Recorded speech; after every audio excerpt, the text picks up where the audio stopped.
The people of God had settled into a new normal. It had been a long time. They were little more than second-class citizens, just above slaves. But they did happen to be living in one of the greatest and most beautiful cities of the ancient world, Babylon. And things had settled into a new normal. Sure, every year they celebrated the Passover, and every year they remembered how God had freed them when they were slaves in Egypt centuries before. And they had prayed at the end of that Passover observance, next year in Jerusalem. But you see, it had been 40 years. A generation had been born and grown up and started to have its own children by this time. And the people were fairly settled. Oh, it's not how it started out. Back in those days when Israel put up a valiant fight against the Babylonians, but the Babylonians and King Nebuchadnezzar laid siege to Jerusalem and eventually took it. They tore down the pillars. They tore down and burned the temple. The devastation was monstrous.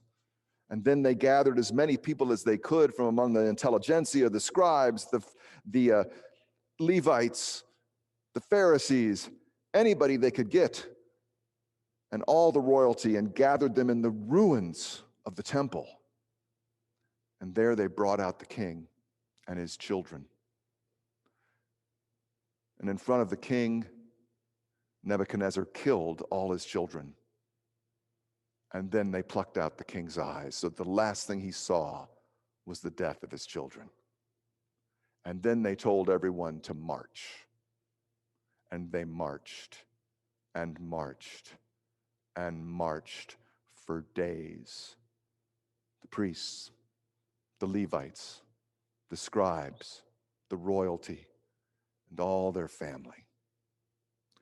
And after all that horrendous devastation, they did, in the end, walked into the most beautiful city of the ancient world, Babylon, and beheld all its giant pyramids, the tiered gardens, the water flowing through town, which fed not only the flowers, but the crops, and made everything lush there by the rivers of Babylon. And they were captive, treated as little more than slaves. And their captors wanted from them a song.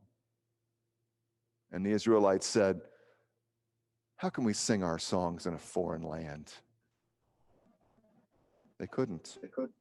And then they would whisper to one another, "Blessed be the one who would take their little ones and dash them against the rocks." That's how angry they had become. But they had settled in and settled for second-class status. But this is not what God wanted for God's people. And so, again, every Passover they would remember the slaves were freed. And next year in Jerusalem. And along on this scene comes Isaiah. And Isaiah says, "Have you not known? Have you not heard? God is still in charge of the universe, despite appearances to the contrary. And what you are experiencing now, no matter how settled it is not what God desires for you. God is already acting. And for you to have freedom and to have life and to go home means to simply get on board with what God is already doing. God is here and already acting to bring you out of exile. Have you not known? Have you not heard? This is what God always does with God's people in times of exile. You could say that we have been in a time of exile for quite a while. I would say that even with all the political violence at the beginning of this year, we have been in a political exile for decades. the hostility and nastiness and cruelty with which our politics has been filled over and over again the last few decades, it's just culminated in this month and the last month and what we've seen most recently in violence. We've been heading this way for a long, long time. And then, of course, we all know that dealing with this virus has been like being in exile. It's been almost a year now, and we're just now getting to the vaccines. You know, it's been interesting. I've been watching the memes pop up on Facebook about how people are viewing 2021. You know, we were all so hopeful. We wanted 2020 just be over with. So we get into 2021, and now that we're here, a couple weeks ago at the end of January, I saw people posting this, "Dear 2021, we've tried your 30-day free subscription and we'd like to cancel now. Thank you very much." You know, it just didn't turn out to be that much better than last year, did it? But have you not known? Have you not heard? Isaiah reminds us that God is still in charge of the universe, despite appearances to the contrary. And that what we are supposed to do when that's the case, if we want to leave exile, if we want to be able to embrace the temple, if we want to be able to embrace home, if we want to be able to embrace one another with the love of God and Christ, then we need to get on board with what God is already doing. And believe me, God is already doing amazing things. You no doubt have heard the story of Morgan, 7-year-old kid from Wisconsin. This girl who wanted to create a lemonade stand so that she could raise money for the local food pantry. And of course, her parents reminded her, you can't have a lemonade stand because people can't get that close to one another. We just should try another way. And so what they did is they put up a virtual lemonade stand. This 7-year-old girl, virtual lemonade stand to raise money for food pantries. When she raised $900 in the first week, they thought they were onto something. In the end, she raised over $25,000 for the local food pantry. Have you not known? Have you not heard? God is still in charge of the universe and is already making plans for our life and our goodness and our redemption. We just need to get on board. And in the politics, there is one woman, I don't know if this story is true, but I keep coming across it, and so I'm assuming it's true. Nobody is willing to verify it.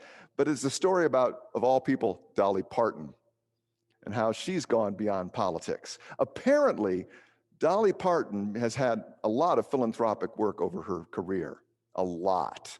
And both the past administration and the current administration wanted to give her a Medal of Freedom, and she turned them down, because she didn't think she was a hero. She said, all I've done recently is give $1 million to Vanderbilt University to help with studying vaccines and how we make them better. That's incredible in itself. She says, but I'm not the hero. The heroes are the people who are dealing with this on the front lines, like the doctors and the nurses and even the janitors in the hospital. I'm just a country girl trying to help out.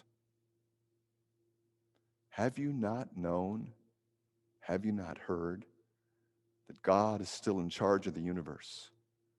And just ask that we get on board with what God is already doing for our life, our health, our goodness. Because it's happening. Even in the devastation, it's happening for those who mourn. I mean, nearly 500,000 dead in our country alone and over 2 million worldwide. The grief is immense. The mourning is immense. The lament is immense. And God laments and mourns with us, because this is not what God desires for us. We know that. We have known, we have heard. This is not what God desires for us. And so God joins us in lament because we have not arrived where God wants us to be yet. But with every first responder that helps someone who is stricken with the virus, we're getting closer. With every single person who contributes to a food pantry and helps those who have lost their jobs and don't have enough to eat, we are getting closer. With every opportunity we have to care for one another, we are getting closer. We just need to get on board with what God is already doing with us, with people like Morgan, with people like Dolly, with people like our first responders, with people who are getting the vaccine. Every single person who is getting the vaccine, we are getting a little bit closer. And everyone who seeks political unity, compromise, and peace, we are getting closer. We are all just trying to get on board with what God is already doing. Have you not known? Have you not heard? This is what God desires for us and always has.